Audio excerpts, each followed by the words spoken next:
Morning, how you going? Thanks very much for having me. I'm really excited to be here and share a bit more about Sportsbet and our story from the last few years.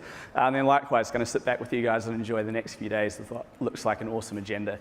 Please take it easy on me. I've flown over from Melbourne, Australia, where the local time is just after 2 a.m. So I might be a little bit slow out of the blocks. I think my pants might have shrunk on the plane over as well. I don't remember them being this tight. But anyway, yeah. So that's enough about me. Today I'm going to talk to you about three key things. First off, just a bit more about our journey that we've been on in the last few years and how we've shifted our strategy from acquisition through to retention. Next, we'll just dive into a few use cases, more around how we've been using data, MarTech tools such as Telium to improve customer experience in that space. And then finally, once you've done all that hard work, you've brought them back into your ecosystem, how you can use on-site personalization to really improve that experience and make it hard for them to leave. But first off, Sportsbet. So who are we? As the name would suggest, we're an online betting company. And that's actually a pretty big industry in Australia. There's sort of an old saying there that would bet on two flies crawling up a wall, which I think kind of does and still does happen to this day. A very different industry here in the US, but an exciting one that's going to take off in the next few years. So up until about 12 months ago, there was a federal law which essentially kind of banned sports betting outside of the state of Nevada. So that was the only place we could go and bet. 12 months ago, New Jersey successfully appealed that, and now they're actually able to take Sportsbet through shops over there. Still not much of a digital presence, but that's going to change, and you've now got other states such as Philadelphia and others which are going to look to sort of roll that out, and it's going to turn it into a huge, massive opportunity here in the States. I think they estimate that currently, and it's a bit hard to tell because it's sort of done through, I guess, alternative channels, but they reckon there's about 150 to 200 billion that's wagered on sports in the US to the state, and that's going to transition into a massive market as it becomes rolled out across this country. So yeah, really exciting space. So hopefully you'll learn a bit more about that and some potential things that we're doing. So yeah, we're driven by data and technology. We're highly transactional, so sort of akin to a bank. If you look at this, 2 billion price updates, so that's all the different odds and prices changing that we offer customers. 320 million bets, so that's customer putting on a bet on the outcome of a match or a race with us in a year, so not that far off, kind of 1 million a day. We're really looking forward to hitting that mark. And at our peak on the Melbourne Cup, which is our kind of biggest horse race, sort of like the Kentucky Derby, we actually hit about 850 bets per second, so got a massive tech stack and sort of really performant to be able to enable all of that. More than sort of about half our staff are in tech and sort of product-led roles, and we spend a fair bit on product and innovation to stay ahead of our competition. And while we do build a fair bit of our tech stack ourselves, we do invest with partners such as Telium, where we recognise that they can offer something that we can't to improve those experiences. We have a really strong brand in Australia, which is an important point because that's been great for helping us acquire those new customers and bringing them in. But then we need to also think about the retention off the back of that. We've won a few awards for our marketing, and all of that has really led us to become the biggest in Australia. So we have about 26% market share at the moment, and over 1.2 million customers, which I don't know if that sounds like a lot, but the population is, I think it's only about 18 million people over the age of 18, so you need to be 18 to bet on sports in Australia. So it is a pretty significant chunk of the country that engage with our brand.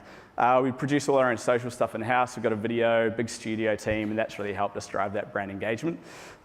Mentioned some awards. We're really proud of one around responsible gambling. So we take that component very seriously, as we should, and we actually advertised on TV kind of a new product that we released for people to take a break and bet less, which sounds a bit counterintuitive, but that was great, and we're really proud of the things that we do in that space. And then the biggest number that I want to draw your attention to is the 70% spontaneous brand awareness. So that's a brand recall that people have. So that's unprompted people being able to think of our brand. So as I mentioned, that's huge brand awareness, great to bring those customers in, but then we need to focus on how we retain them. So I just want to highlight this. It costs 5 times as much to acquire a customer as it does to retain one, which, that ratio might change slightly depending on the business that you're in, but it's pretty much a truth across all industries. And I think it's only about 18% of people that actually focus on retention. So it's a bit of an interesting concept, that one. They're obviously highly important. You spend all that money to acquire them, but then what are you doing to make sure that they stay with you across the journey? I think for us, some of the reason why we've probably focused on acquisition in the past has been, it's a cultural thing. You start off, we've only been around for kind of sort of 15 years or so. It's all about new customers, new sales, bringing them in. And I think they just become the metrics that you refer to and sort of that pulse check of how your business is going. But actually, I think something like a 0.5% increase in retention rate could have more impact on your business and the bottom line than driving massive growth in new sales. It's not to say we don't think about acquisition. Obviously, we're still trying to drive and bring in more customers, but it's really about about helping them stay with us as we've grown and got that position of scale. So your business, should you be focused on acquisition or retention? Sitting on the fence a little. It's really a bit of both. But there's a few things that you can look at which might get you thinking about whether you've got that mix right in your own company. One thing that you can look at is the life cycle that you're in. So as a business, obviously if you're a startup, you have no customers, it's 100% acquisition, you've got to drive that market share, bring them into your platform. But as you become sort of more established to a well-established business, as a rule of thumb, you could be spending half or even more than half of your kind of dollars, resource and investment on retention marketing versus acquisition. Another lens to look at is sort of where you sit in terms of a category. So over here we've got sort of high value items and a low purchase frequency in that top left corner. So things like vehicles, new TVs, couches, beds, they're more one-off purchases which lend themselves more towards an acquisition strategy. In the bottom right quadrant, you've got those sort of highly transactional repeat purchases such as coffee where I know myself, it's multiple a day, and that's why that sort of industry really lends itself to things like loyalty cards, reward apps and so on. So have a little think about where you might sit on that sort of plot and whether you've got that mix right yourself. So in terms of our own story, I mentioned that we've increased our focus on retention. There's been a few key factors that have driven that change. So the first off is our business has grown rapidly to become the market leader. So about sort of 10 years ago, we had about 10 staff, and now that's up to about 700. So we've really grown and scaled. And that's been awesome, but it does mean that, one, there's sort of less new customers out there to get, and then as competitors enter the market and they become aggressive, there's a higher chance that they're going to be stealing some of our customers. So it's really important that we try and retain them, keep them with us rather than our competitors. The next point here is we've sort of strategically shifted our promo budget from above the line media to below the line. So having over 1 million customers is a great problem to have, but it actually makes it really expensive to be advertising on mass market channels such as TV. A promotional offer that we advertise through those media channels is going to cost us probably 5 times the price as what it did sort of 5 years ago, just because more customers are going to take up that offer. We can't kind of compete with our competitors who are much smaller in that space. So we've shifted to below the line channels, which is sort of traditional CRM activity, and that allows us to optimize the spend and make our dollars go further, and we can identify those right customers to reward and then make sure that they still get the offers that we want. So I mentioned our strong brand. That's been great to attract new customers. We over-index in the share of customers that we get, but switching costs are extremely low in our industry. So there's hardly any barriers for someone just to go into the App Store, download a competitor's app and start betting with them instead. We sort of refer to our customers being sort of highly promiscuous. So they have about 2.5 betting accounts each. So that's generally us and 1 or 2 competitors. But what that means is that each day we refer to it as a micro life cycle. It's around who do I choose today, and we want that to be Sportsbet. So ultimately, all of that's meant we've needed to rethink our life cycle strategy and how we retain our customers. So this was yesterday's life cycle. These were our sort of stages that a customer goes through being a prospect, onboarding, being a really engaged customer to dropping out the other side. Those in terms of categories did work quite well for us, but what didn't work was how we were structured underneath it. So we had an acquisition team that focused on the front end of the funnel using various channels and campaigns to bring those customers in. Then we had a product experience team who had their own data sources, campaigns and activity that they were running on platform. And then we had a retention team kind of siloed off to the side who were trying to stop customers sort of falling off the other end. And yeah, it didn't really work. As you can see, you've got siloed teams, separate data stores, and you don't have a single view of the customer. It's tricky, it leads to inconsistent experiences. You don't have that view of what everyone else is offering. So we needed to rethink that. Where we've landed is what we refer to as an always-on life cycle, which is just that, it's always on. So recognizing that while those categories across the top do work quite well for us, people don't flow through in nice, simple steps. They can kind of move through this curve as they go. Even a customer who might have been with us for, say, 4 years, they might have to be onboarded again when we launch a new app or a new feature, which is what we're doing now. It's nice, I can see a couple of photos. It means I've got one good slide at least. So underneath all that, it's really about having actionable data and insight. So we need that single customer view, make that accessible and help people leverage that to power those experiences. And then a really key point is around being able to orchestrate and automate that. So when you look at targeting these sort of smaller moments that matter, is what we refer to them in a customer's life cycle, often you're going to have a smaller target audience, but it's still a really valuable campaign. And unless you've got an army of CRM people who can kind of create those pull lists, set up campaigns, upload creative, that doesn't really scale. So you need to make sure that you can use tools like Telium to automate those. And then that way it's always on, just running in the background. So you do that effort, you set up that campaign, and then that just runs for eternity, hopefully. So that's a bit about our life cycle. In terms of what that now enables us to do, it's really around creating and actioning campaigns in real time. So just to step you through that flow, we start off with a single view of the online customer behavior. That's really your starting point that you must have. We then look to enrich that data with offline sources, so things such as a customer's true value. So how much is that customer expected to be worth over their lifetime with us? And through that, we create attributes, which we then push through with Telium to create audiences, which are largely centered around where they're at in their life cycle or micro segments that we want to target. Then after that, we're able to act on those audiences, and that's through connecting Telium to sources such as Zendesk for customer service, Facebook channels for offsite, Adobe Campaign, which is our CRM tool that we use, our own betting platform, so Android, Apple, and a mobile website, and then also Optimizely, which we use for A/B testing, just to try and make sure that we're continually improving some of these campaigns. So that's it in terms of a bit of context around what we've been doing and how we're using things going forward. Now I just want to deep dive into a few actual use cases around what we're doing to have more impact with our attention marketing. So the first one is to amplify your reach. I don't think you can rely on traditional CRM channels to talk to all your customers anymore. You need to be finding out where your customers are and talking to them there and engaging with them there in those right moments. Then when you do talk to them, delivering really targeted messaging. As I mentioned, those audiences get smaller, but they're really important to target with those right messages at the right time. And then lastly, you need to personalize their experience. So once you bring them back into your ecosystem, making it really hard for them to leave. So I'll give you a few examples around how I've been doing this at Sportsbet. So amplify your reach. As I said, it's really around talking to your customers wherever they are.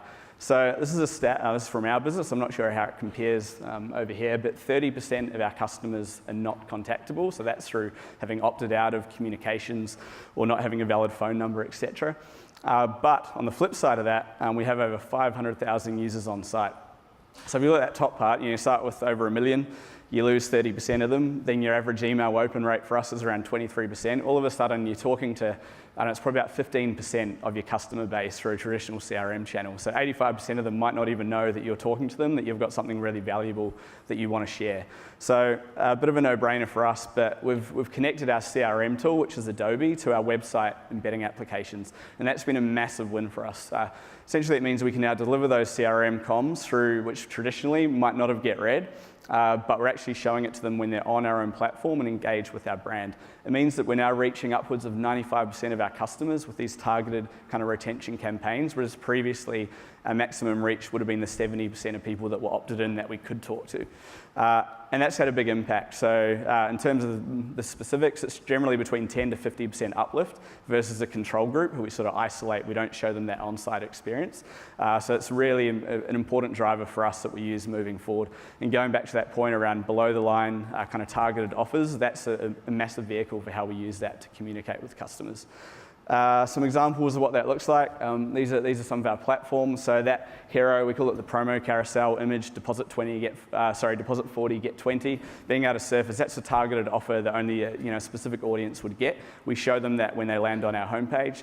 We've got pop-up reminders down the bottom, so more for dynamic kind of text control placements. I think it's been important to get them just so that you can further personalize with sort of unique details aligned to that customer. And then even things such as personalized pricing. So over on the far right there, that's Wink. She was the best racehorse in the world. I think there's some disagreement around that across the world, but we love her. She's just retired. She had over 30 unbeaten races in a row, which was pretty incredible. As you can tell, I'm a bit of a racing fan. So even giving personalized pricing on platform, which has been massive for us to be able to do that. Then another really interesting insight that we got in terms of amplifying your reach. So once we did have that single customer view, which as I mentioned is super important, we found out that over 50% of traffic from generic search terms, so that's kind of paid search and SEO, over half of that traffic that were coming through there, so someone Googling NBA betting and clicking on an ad, they were actually existing customers. So that was massive because we historically thought of that as more of a prospect audience. So we'd tailor our messaging towards prospects that were wanting to sign up or engage with our brand for the first time. I don't know about you guys, but there's nothing more frustrating than when you see an offer for a company that you already are a customer of that is targeted at new customers and they get something better than you. It's always like this exclusive discount, half price, whatever it might be, and you go, that looks great, but only new customers. We were basically reinforcing that message by showing half of the people that are on these landing pages those offers that they weren't even eligible for. So we've opened up this as a new channel to talk to our customers in other ways by personalizing our landing pages, which has been great as well. So what we're doing there, as I mentioned, it allows us to reach our customers through a new channel and make sure that we give them better, more relevant messaging and also optimize the spend, because previously we're wasting a lot of money on paid search through Google and that sort of thing, people clicking through that are actually customers, and we're getting irrelevant kind of sign-up offers and things like that. So what that looks like in terms of I'll just step you through a customer journey. So imagine we have someone that sort of Googles online betting or NBA betting for the first time. They'd land on a generic landing page with a sign-up offer. Then when they go to our platform, browse a few pages on the NBA section, for example, but then they leave, they don't actually sort of convert. Then next time when they come back and they Google online betting again, we then check their profile in real time. So starting to build up a bit of a profile of what pages they've viewed on our site. And then we recognize that they're actually probably an NBA preference customer. We then, when they click through that and land on a landing page, we'll show them NBA Creative, you might not be able to see that, and a more specific offer aligned to their interests. So that's been great just to create more relevant content for those customers for a new channel and really amplify our reach across those channels as well. The second thing that I mentioned was around being more targeted with your messaging. And I've heard that it's around small batch campaigns aligned to key moments. So what we refer to it internally is moments that matter. And I really encourage all of you, if you haven't, to do that. Sort of map out customer life cycles, get yourself in a room with some other key stakeholders and just look at the journeys and find those moments, the typical things where they might have a pain point or something where you really want to make sure that you can talk to them when they're highly engaged, or you need to make sure that they stay engaged. And that's been a great one for us. One that we looked at first was around real-time customer reactivation. So by that, we're looking at people who have landed on our site, they're engaged, they're thinking about sort of transacting with us, but then they leave. And then we're retargeting them off-site with our CRM activity. So what that looks like, again, just to step you through. So we use Telium, we predefine audiences. So we've created ones which might be, they haven't bet with us for 30 days. So, there was someone that was sort of engaging with us but hasn't recently. So that's a predefined audience in Telium. Then when they land on our platform, we know they're there and we know that they're interested in our brand and sort of thinking about transacting. But then they leave, so they don't convert, they abandon that session. We push that into Adobe Campaign, it's our CRM tool, and we actually run some reasonably complex decisioning logic in there. So just looking at that customer's value and deciding what type of message we should give them. Should we include value, an extra offer, or should it just be a bit more of a generic, hey, we miss you, come back, etc., that sort of thing. And that's been huge, again, for bringing those people back into our platform. Another targeted messaging campaign, this one's sort of more on the negative customer experience, which actually I think is kind of the true test of your brand. It's very easy for people to like your brand when they're having great experiences, they're watching your funny kind of social media videos, that sort of thing. But the true test is when they have a negative experience or they're frustrated. I think that's, the acid test for any brand. But there's this thing around extracting the positive value through those customer complaints. And the way that we're doing that is through proactive contact with Zendesk. So there's a sort of theory that actually someone who's having a negative kind of frustrated experience, if you can resolve that really quickly, they've become your most loyal brand advocates and actually be really engaged. So I mentioned that we're utilizing a Zendesk integration with Telium to address those pain points in real time, and that's increasing their satisfaction and task completion. So here's a few examples of how we're doing that. These are some proactive chats that we're launching through Zendesk, which is our kind of customer service chat tool. So those pain points, such as they're having trouble making a deposit, so putting funds in their account, PayPal might be down because of a tech issue, probably on our end, or you might have forgotten to verify your account, things like that, things that they need to do to move them through their life cycle as a customer. So what we do there, we launch a chat when we get that GA kind of error code, when we recognize that, pop this up, and then hopefully people engage with us. In terms of success rate here, I'll just step you through this because it's a little bit complicated. So the control group are people that experience that, say, deposit error, but we don't do anything. So the old clunky experience where we just let them have that issue, and it's up to them to kind of resolve that, ring up someone on the phone and try and sort of get talked through it. And the deposit success rate of that group over time is sort of about 35%. The green bar in the middle, they're people who we launched the Zendesk chat proactively when they did have that issue, but they didn't engage with it. So they saw it, they knew someone was there to help them through it if they wanted to, but they sort of didn't bother. Even that had a big uplift in terms of the number of people that deposited. So just showing them that they're there, that you're there if they need a hand worked. And then the last bar, the blue bar there, are people that had the error, got served a proactive chat and actively engaged with that to talk to a customer service agent. They get talked through what the issue is. Maybe their card's expired. They might have multiple cards on their account, all sorts of reasons. And that went up to about an 80% deposit success rate. So just for a very small thing like that, sort of got 2.5x uplift in deposit success rate just from doing that. So there's a really simple use case that we've implemented that was powerful for us. And it wasn't just the deposit success rate that went up. Actually, their basket size, so the average deposit amount. So that point around, resolving a customer pain point can actually make them really satisfied and engaged. I think that potentially is part of that reasoning there. So those were those first two things I was going to talk to you about. The next one there, so you've done all this hard work, you've got a customer back, you've retained them, they're back on your platform, but how do you make it hard for them to leave? Something that we've focused on is on-site personalizations. That's been my role. We've been running a personalization project for about the last 18 months or so. And it's been a great experience to go on that journey around how we can make a really, what we call a sticky UX. So building in those switching costs. So I mentioned it's really easy for someone to download a competitor app. We think it's actually one thing that we can use to counteract that is by personalizing our platform. So the more they use it, the more we get to know them, the more personalized it becomes, the harder it is for them to leave. I refer to Spotify as a great use case of that. So I pay for a subscription with them. And there's probably free alternatives out there, but I don't take them up because I've set up all these playlists. They know me so well. They recommend music to me. It's hard for me to leave that platform because of how tailored, relevant, and personalized it is. But one thing that I just want to talk to you about, which is a bit of an intricacy of our industry, is this that first bullet point there around becoming hyper-seasonal with our recommendations. So this is a quote from our GM of data analytics, which is, imagine a business with 1 million stock units, but 50% of them won't exist tomorrow and 90% of them won't exist next week. That's the industry that we're in. Once an NBA game is finished or a baseball game is finished, that doesn't exist again. So we can't recommend that to that customer. That might have been what they were going to do 10 minutes ago, but it doesn't exist anymore. So what's the next thing? And that's been a massive challenge. I mean, think about someone like Netflix. Obviously, they're way more advanced than we are in this space, but once a movie or a TV series exists, it exists forever and they can continue to recommend that. In our industry, it's sort of impossible to do that. What someone wants to do at 10 a.m. in the morning is going to be completely different to 6 p.m. at that night. So hyper-seasonality and being able to personalize in real time has been something that's been super important for us. And overall, our goal there is to make core journeys as seamless as possible. So give customers one-click navigation to what they want to do. We've found through research, and it might be different again for you guys, but 78% of customers that come to our app actually know what they want to do already. So we're not cross-selling, we're not suggesting other things to them. We're just trying to make it as simple and easy for them to do what they came there to do. And then after that, we might look at secondary opportunities. So how have we done that? I'll try and explain it. This is people much smarter than me that figured out how to do it. We've got a team of data scientists. They built what's called a lookalike recommender model. So effectively, and we've tried different models, a few of them. Some failed, but we've landed on a winner here.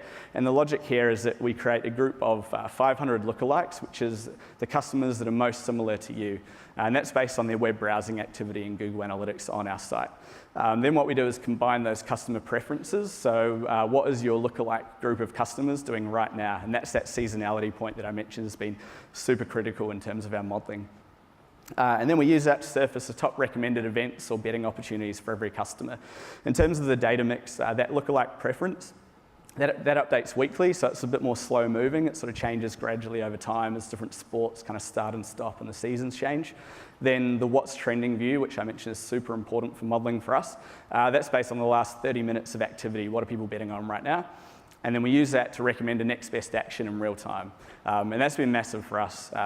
I think one of our models that did fail was a competition preference model. So that was just purely historical data, just looking at if you kind of weighted all the things that people have bet on or purchased, what's the number one down to say number 10. What we actually found was what's trending, so what are other people doing, was a better predictor of what they were likely to do than their own kind of preference. So that element of trending being a useful predictor of what people want to do has been very important. So is it working? Luckily for me, my job it is, I think, or at least I'll claim it to be. So what this is tracking here is 2 different platforms, our native Android app in green and CXP, which is our mobile website in blue. And this was the average number of pages that a customer had to view to get to their final destination, which is an event page where you actually kind of bet from there. We have a pretty, I guess, complex site structure. So there's a lot of pages and navigations and competitions and events to drill down into. So the average there was around kind of 7 pages that a customer, 7 clicks for a customer to get to where they wanted to go.